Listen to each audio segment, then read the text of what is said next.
My name is Bernie Robillard. I'm a social worker with the Wendat Community Support Psychogeriatric Program. I'm going to look at the characteristics of a healthy relationship, when a relationship is not healthy, why it's important to set boundaries, and to do so with assertive communication. A healthy relationship is when two people develop a connection that's based on mutual respect, trust, honesty, support, fairness and equality, when they have separate identities, there's good communication, and a sense of playfulness and fondness. All of these things take a lot of work, and each relationship is most likely a combination of both a healthy and unhealthy characteristics. And when we look at a relationship, that can be a work relationship, a friendship, a family relationship, or a romantic relationship. A healthy relationship should bring more happiness than stress into your life. When you have a healthy relationship, it promotes self-care and a positive self-esteem. There's a respect for each other's individuality. You're able to express yourself to one another without fear of any kind of consequence. You're able to feel secure and comfortable in that relationship. And you have other relationships and interests, and they are encouraged. There's no need to worry about violence in the relationship. You trust each other and are honest with each other. You have the option of having some privacy as well. You resolve conflict fairly. Fighting is part of any relationship, even a healthy relationship. The difference is how you handle the conflict. Fighting fairly is an important skill that helps you have healthier relationships. An unhealthy relationship, you can typically feel in the pit of your stomach that it's not healthy and not good for you. There's a sense of control, that someone's making all the decisions and telling you what to do, what to wear, or who to spend your time with, for example. There's hostility, maybe there's shouting, name-calling, insults, humiliation, blaming, shaming. There's dishonesty, not keeping promises. There's disrespect, such as when someone may talk for a senior, make decisions for a senior, or ignore the senior in the decision making. There's dependence, speaking of a senior in a third person, treating a senior as a child, losing their options to choose, putting down what a senior's abilities may be.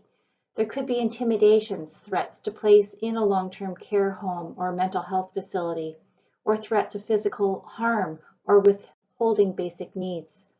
There could be physical violence, such as pushing, shoving, hitting, biting, or sexual violence, which are characterized by inappropriate comments, unwanted touch, sexual assault, or harassment.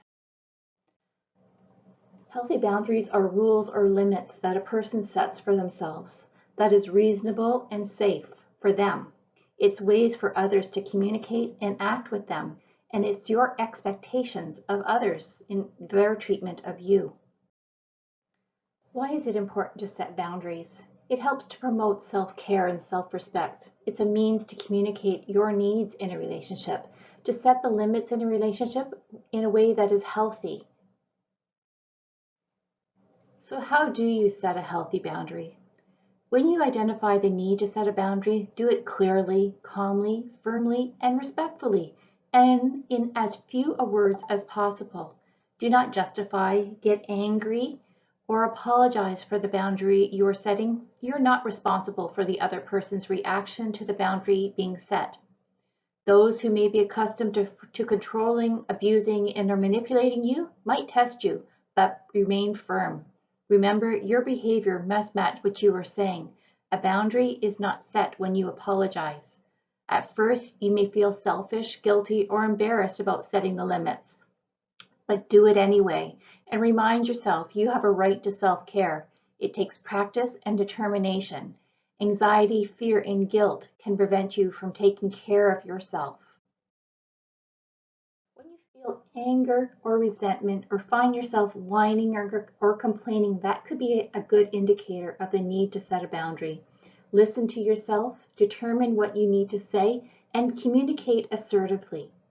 Develop a support system of people who respect your right to set that boundary. Being assertive in your communication is a way to set boundaries. It's the ability to express positive and negative ideas and feelings in an open, honest, and direct way. It recognizes our right while still respecting the rights of others. It allows us to take responsibility for ourselves and our actions without judging or blaming other people. It allows us to constructively confront and find a mutually satisfying solution when a conflict exists. There are advantages and disadvantages of assertive communication.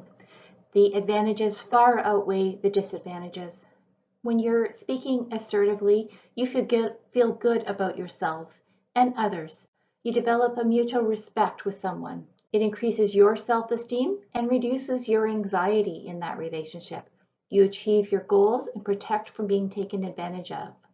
It enables you to express yourself both verbally and non-verbally, a wide range of feelings and thoughts, both positive and negative. However, the disadvantages may be that others may not approve of this new style of communication or the views that you've expressed. But having a healthy regard for others does not always mean getting what you want. You may find out you were wrong about a viewpoint that you held. It involves taking that risk that others may not understand and not accept this new style of communication. When you decide that you need to speak in an assertive way, it's important to watch your body posture. Use an open yet assertive body language and voice. Maintain eye contact, demonstrates an interest and shows sincerity.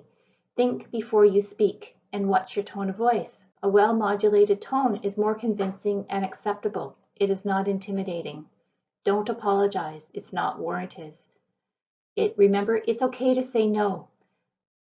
How, where, and when you choose to comment is probably more important than what you say. Remember, everyone has an opinion, and there is no need to try to convince others that yours is the right one. So, tips to assertive communication. It's important to choose the right time and place to describe the situation and the facts. Be direct in expressing your feelings. Make I statements. Specify what you want and specify consequences, both positive and negative. An example may be when you say something to the effect of, "When you insult me in front of others, I feel embarrassed. I prefer that you speak to me with respect, the same respect that I show you. I think that this will help me to feel more comfortable being with you and we can have a better relationship." And that concludes my presentation.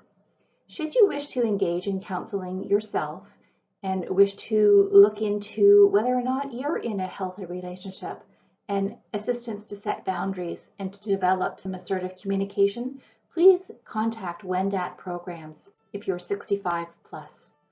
Thank you.